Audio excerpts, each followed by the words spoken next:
Gracias por acompañarnos en Los Periodistas. Le damos una vez más la bienvenida y hoy tenemos el gusto una vez más de darle también la bienvenida a Carlos Pérez Ricart, este experto que en otras ocasiones hemos platicado con él sobre asuntos que conciernen a todos los mexicanos. Carlos, bienvenido una vez más a Los Periodistas. ¿Cómo estás, Álvaro? ¿Cómo estás, Alejandro? Encantado de estar acá en el programa después de algunas semanas, algunos meses ya. Encantado. Sí, muchísimas gracias por aceptar acompañarnos hoy. Bueno, en el día de hoy, creo el día de ayer, Carlos Pérez Ricart publica un hilo, como se conoce en Twitter, una serie de tweets, uno después del otro, en el que comenta un tema muy intenso, muy interesante, sobre la presunta participación o no de Manuel Bartlett en el asesinato de Enrique Camarena. Vienen oleadas, de repente se revive el tema y otra vez hay una discusión y luego se vuelve a ir al vacío. Y lo que hace el señor Pérez Ricart es decir de dónde vienen los rumores y por qué se le ha vinculado durante tanto tiempo al que ahora es el encargado de la Comisión Federal de Electricidad en el gobierno de López Obrador en ese asesinato. Y luego va describiendo cómo pues, los informantes, al estilo muy de Estados Unidos, pues dieron una versión, luego se dijeron presionados por la fiscalía, luego se fueron desdiciendo, en fin, todo para concluir en un último tuit en el que dice: yo no sé si Bartlett es culpable o inocente de otras cosas, esa es harina de otro costal. Lo cierto es que en este caso las acusaciones contra él fueron, por último y por primero, hablando de su propio hilo, intentos por humillar al gobierno de México. Lo demás es también lo de menos. Y me llama mucho la atención el hilo porque justo ha salido un nuevo libro, se llama The Dope, The Real History of the Mexican Drug Trade, la verdadera historia del narcotráfico en México. Este libro coincide en lo general con la idea de que la DEA en estos años, en los años donde fue más intensa la lucha o la llamada lucha contra las drogas, tiene evidencia de haberse corrompido en los años 60, en los años 70, en los años 80 sucede lo de Camarena. Perdón que me extienda tanto en la presentación, pero quería contextualizar porque me interesa muchísimo tu opinión, Carlos Pérez Ricart, sobre todo en esta nueva visión que tenemos de la DEA, porque a veces pensamos que, pues, ay, qué padre es la DEA, lo dijo la DEA y ya tiene toda la razón. Nos pasó con el caso del general Cervantes, que todavía no sabemos si tenía razón o no, pero sí hay una desmitificación de ese cuerpo de élite estadounidense, Carlos. Sí, muchas gracias, Álvaro, otra vez. Muchas gracias, Alejandro, por la invitación. Quiero aclarar que no me interesa hacer una defensa del personaje, una defensa de Manuel Bartlett Díaz, una defensa global del personaje. No lo conozco y es más, no me interesa conocerlo en absoluto. No tengo nada que ver con él. Pero sí me llama la atención que en un momento, en un contexto en el que Manuel Bartlett comienza a tener un papel predominante por el tema de la reforma eléctrica, vuelvan la ola de acusaciones sobre su presunto involucramiento en la tortura y asesinato del agente de la DEA, Enrique Camarena, ocurrido en el año de 1985.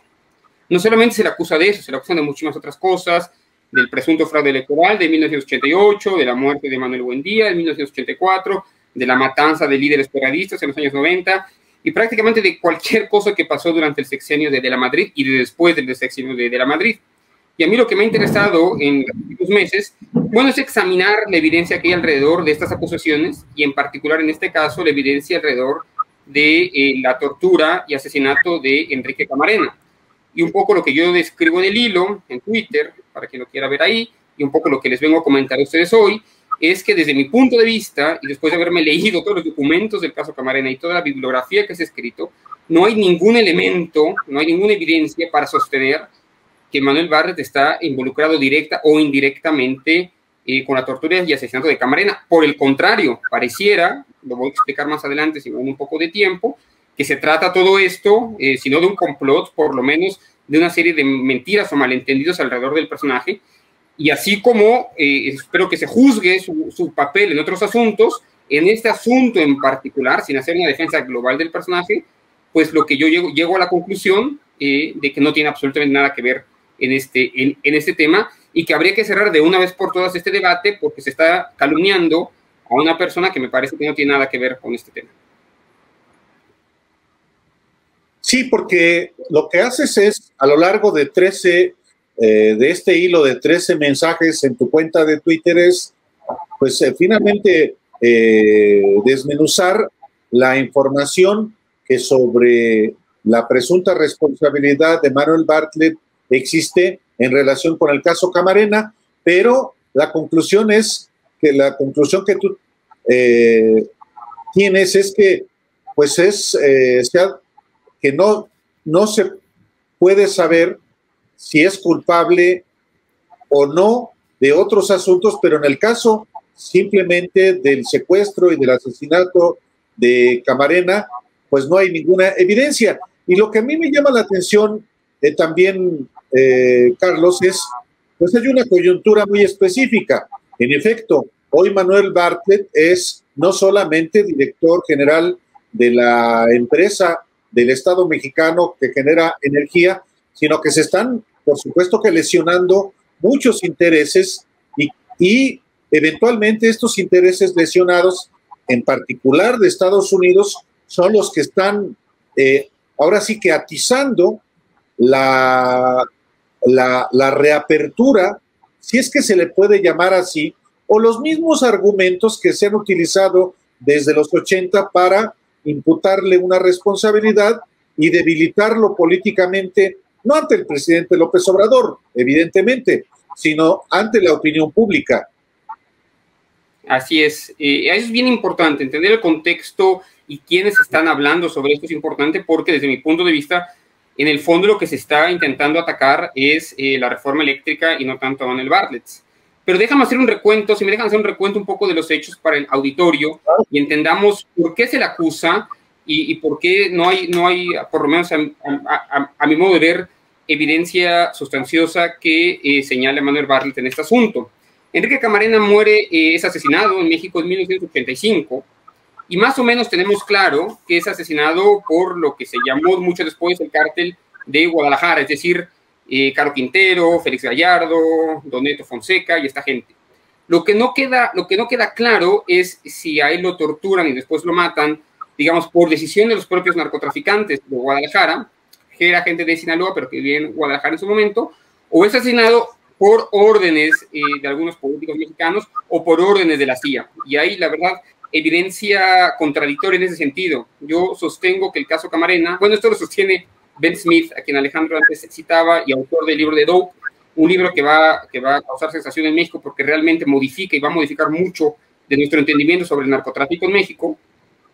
El caso Camarena es nuestro caso Kennedy, ¿sí? En donde prácticamente es imposible descubrir la verdad. Hay muchas hipótesis alrededor de esto, pero yo creo que miente quien sostenga que sabe toda la verdad sobre el caso Camarena. Yo no sé finalmente quién mandó asesinar a Camarena. Lo que sí puedo decirles, Alejandro, Álvaro, es que Manuel Bartlett prácticamente no tiene nada que ver con esto.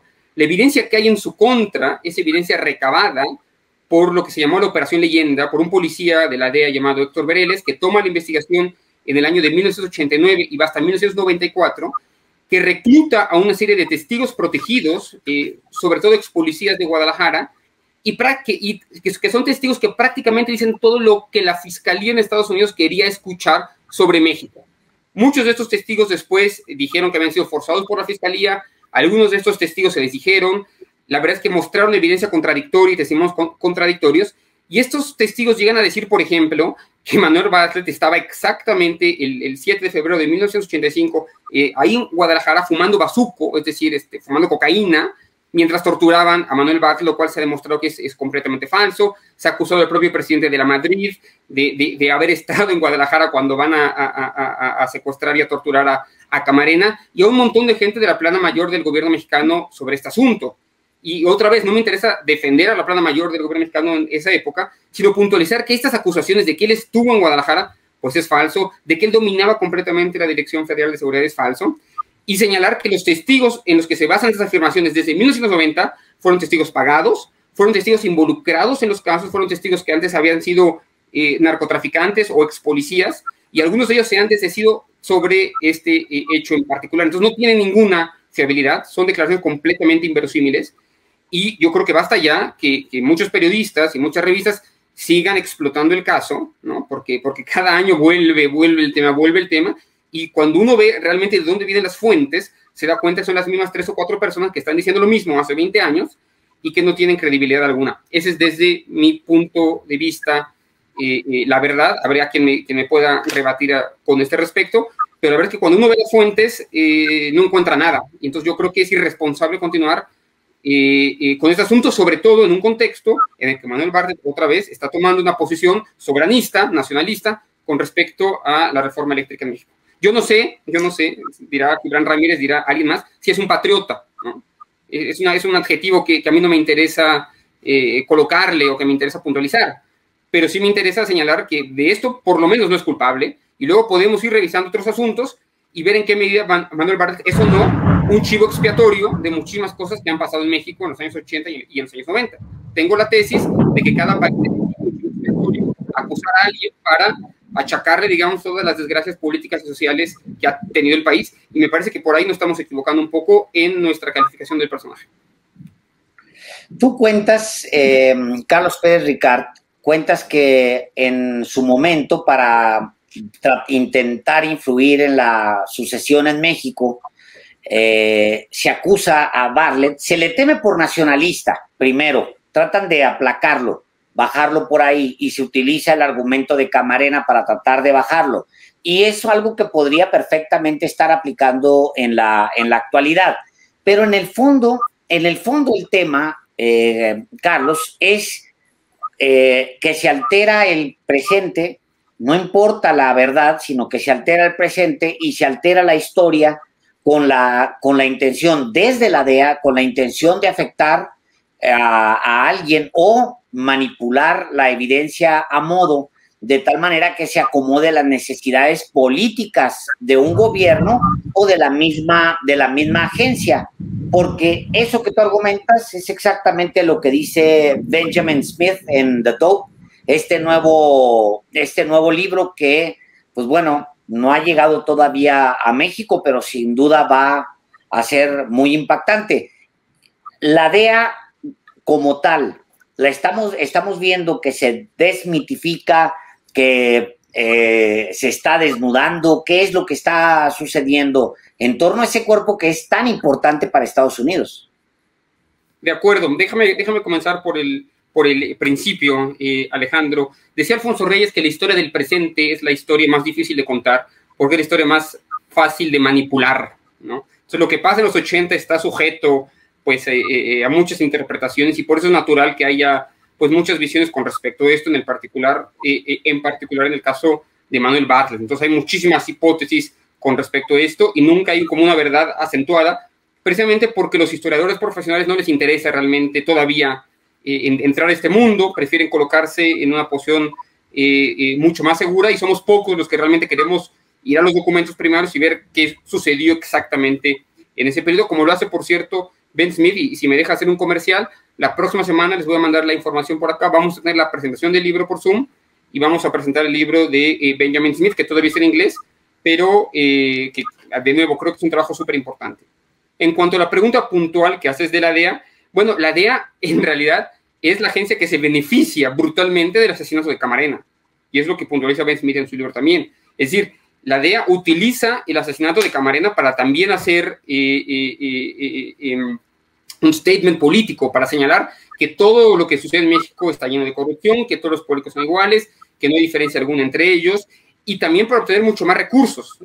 Funciona una lógica burocrática en la cual la DEA se beneficia muchísimo después del asesinato de Camarena. Entonces, a la DEA le interesa que esta investigación llegue hasta lo más alto. No le interesa encontrar la verdad, no le interesa encontrar los culpables, le interesa encontrar a quién pague el plato roto, le interesa humillar al gobierno mexicano en su momento y así como acusó a Manuel Bartlett, bueno, también secuestró a 2 ciudadanos mexicanos, a René Verdugo y al doctor Álvarez Machain, los mandó a secuestrar desde México a los Estados Unidos, los juzgó a pesar de que el secuestro había sido ilegal, casi rompe relaciones con México a principios de los años, casi obliga al Departamento de Estado a que se rompan relaciones a principios de los años 90, y realmente hace del caso Camarena prácticamente el motivo de su existencia como agencia. No le interesa la verdad, le interesa, como digo, hacer un statement político y repudiar al gobierno mexicano tanto como puede, y también modificar la política antidrogas en ese momento del gobierno de la Madrid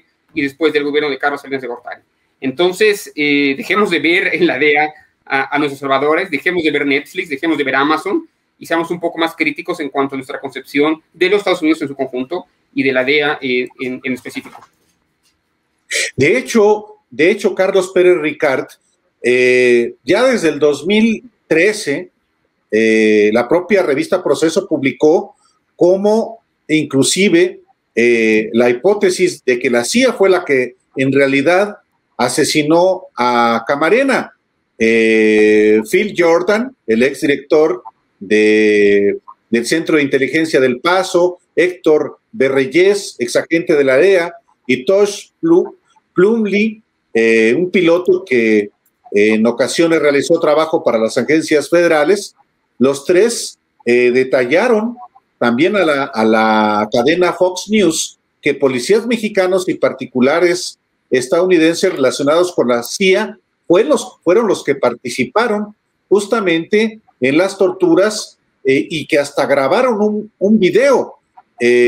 Esto, aunque la CIA también ha intentado minimizarlo, es otra vertiente del caso que pues ha estado un tanto oculto ante la hipótesis que se ha impuesto de la DEA, en el sentido de que Bartlett fue el asesino del agente estadounidense Camarena. De acuerdo, hay incluso las dos hipótesis pueden ser, según estos agentes, verdaderas, es decir, que Bartlett, por mandado de la CIA, haya participado como autor intelectual en el asesinato de Camarena. Perdón, tengo aquí mi perro. Lo que yo he sostenido es que también yo creo que esta afirmación es falsa. Estoy escribiendo justamente un libro sobre Phil Jordan y Héctor Bereles, que con mucho gusto les voy a compartir en los próximos meses, y que espero que se publique este mismo año. Y en este libro lo que demuestro es que ni Héctor Bereles ni Phil Jordan pudieron saber el eventual involucramiento de la CIA en el asesinato de Camarena. En todo caso, no quiero expandirme en esto porque realmente es una historia bien compleja y, como digo, es nuestro caso Kennedy, en el que hay muchísimas hipótesis alrededor de esto. Lo interesante es que tanto la revista Proceso como otros medios han vuelto, digamos, a esta interpretación de los hechos a partir, y solo a partir, y es lo que quiero puntualizar, de los testimonios de estos testigos protegidos que en 1990 llegan a los Estados Unidos. Testigos protegidos que desde mi punto de vista no tienen, no son confiables, son testigos pagados, fueron testigos involucrados en el caso y que tenían todos los incentivos para acusar a la CIA, para acusar a Bartlett, para acusar al gobierno mexicano, para acusar a todo el mundo de lo que querían escuchar los agentes de la DEA.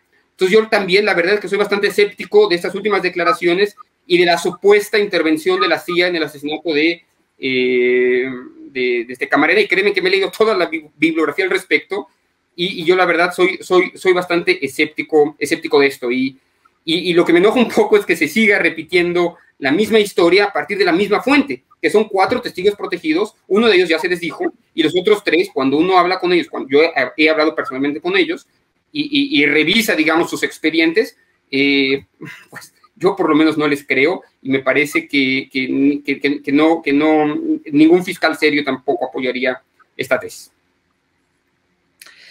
Al final pueden Estados Unidos tener su DEA o su FBI o lo que quieran corrompido, y pues eso no le importaría a otro país o a otros pueblos, pues allá ellos si lo quieren tener así. The Dope habla, por ejemplo, según leí una entrevista que publica apenas hace unos días Inside Crime, cuenta que lo mismo pasa con las aduanas. Las aduanas de Estados Unidos están igualmente corrompidas y han estado operando bajo la corrupción por décadas. Pero el tema es que se involucran en temas que impactan a otras naciones.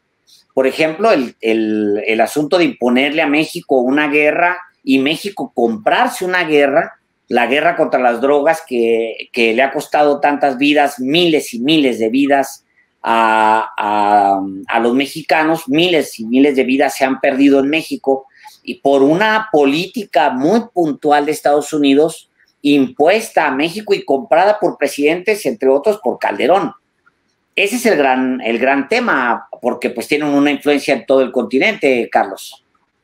Sí, yo creo que, a ver, el punto ciego, el elefante en la habitación de la guerra contra las drogas en México y en Estados Unidos es el papel de las agencias antinarcóticos. Por dos motivos, o al menos por dos ejes que se entrelazan.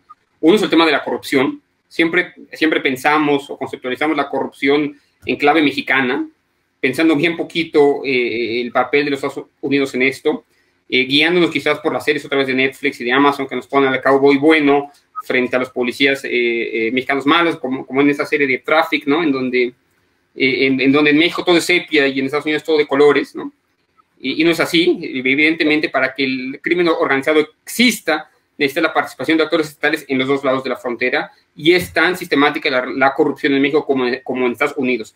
Y por otro lado, la cultura burocrática, y cuando hablo de cultura burocrática es la lógica que siguen estas agencias para perpetuar una política fallida, pero una política que finalmente les da su razón de vivir. Es decir, si no existiera la guerra contra las drogas, si no existiera la prohibición y si no existiera la criminalización de los adictos, entonces tampoco existirían ellos. Entonces, sus pensiones, su dinero, sus recursos, sus carros, dependen de que se perpetúe también el sistema prohibicionista y el régimen prohibicionista.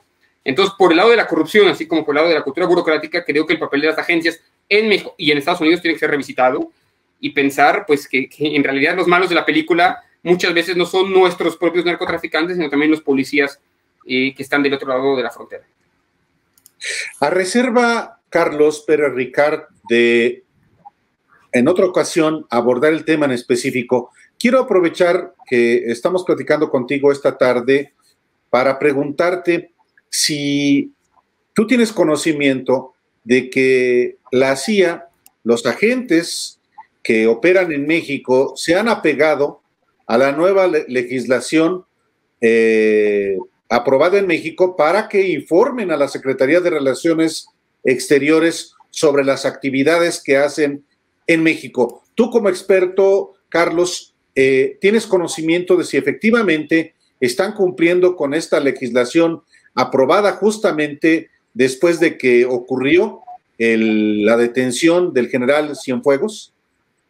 No tengo conocimiento clasificado con respecto a esto, evidentemente. He hablado con gente que se dedica a esto y mi interpretación, al menos el diagnóstico que yo tengo, es que no basta con una ley, no basta con un reglamento, no basta con que se hagan una serie de disposiciones para que se respete, digamos, la soberanía nacional en ese sentido. Yo creo que es muy valioso que el gobierno mexicano en su momento, este año, a principios de este año, haya establecido estas reglas que realmente limiten la operación de los agentes. Creo que se tenía que hacer, pero no es suficiente. Para que se respete, digamos, la soberanía nacional y los acuerdos de cooperación con Estados Unidos, falta también convencer, digamos, a la DEA, a la CIA, a estas agencias, de que también está en su bienestar, digamos, en lo que ellos quisieran, trabajar de una manera mucho más, con mucho más respeto del que se trabaja en este momento. Entonces, no sé si lo están cumpliendo. En todo caso, sé que estas disposiciones no son suficientes y que tiene que haber un acuerdo común por parte de Estados Unidos y de México de cómo se va a seguir, más allá de lo que está escrito. Lo informal es, acaso, mucho más importante que lo formal. Pero está por verse, lo veremos en los siguientes meses, en los siguientes años, si se están cumpliendo o no las regulaciones. Me temo que no tanto como quisiera el gobierno mexicano, y yo creo que así tiene que ser un acuerdo mucho más finito con el gobierno de los Estados Unidos para que se respeten las leyes, y para eso tenemos que tener una cooperación y un diálogo mucho más frecuente y mucho más claro con los Estados Unidos. Pues ha sido un enorme gusto tenerte aquí, y qué envidia que vayas a platicar con Benjamin Smith sobre este nuevo libro que él ha estado escribiendo sobre México desde hace muchos años. Tiene ha sido un analista, por ejemplo, de la prensa mexicana, de periodos donde no hay mucha luz, la prensa entre 1940 y 1976. ¿Por qué escoge ese periodo? Seguramente porque tiene que ver con un último evento de ruptura, que es quizá lo de Excelsior, el Excelsior de Scherer y el Excelsior tomado. Es probable que haya sido ese, y es los años de los gobiernos de la Revolución. En fin, está muy interesante a ver cuándo llega The Dope a México y a ver cuándo lo traducen al español. Por lo pronto, si me permites, Alejandro, Ben Smith es probablemente hoy el historiador sobre México más consolidado que yo conozco. Tiene no solamente ese libro que menciono, sino 2 libros sobre Oaxaca, sobre las raíces del pensamiento conservador en Oaxaca, sobre el siglo XIX en Oaxaca. Su esposa es oaxaqueña, y lleva 4 o 5 años. Tengo la fortuna de ser su amigo y de haber visto el proceso de escritura de este libro. Se metió en absolutamente todos los archivos que había en México que tengan que ver algo sobre tráfico de drogas, y en Estados Unidos ha hecho decenas o cientos de entrevistas, y este libro de verdad es solamente la punta del iceberg de su investigación sobre crimen organizado y la historia del crimen organizado en México y del tráfico de drogas. Entonces, lo recomiendo muchísimo. Ya se puede pedir por Amazon, entiendo que ya se puede pedir por Amazon, y desde aquí invito a todos los editores que estén interesados en esto, que lo contacten para traducir lo más pronto posible esto al español, que realmente va a modificar la forma en la que entendemos la historia del tráfico de drogas en México. Pues muchísimas gracias, Carlos Pérez Ricard. Nuevamente, gracias por acompañarnos aquí a los periodistas. Gracias a ustedes. Muy buenas tardes. Buenas tardes.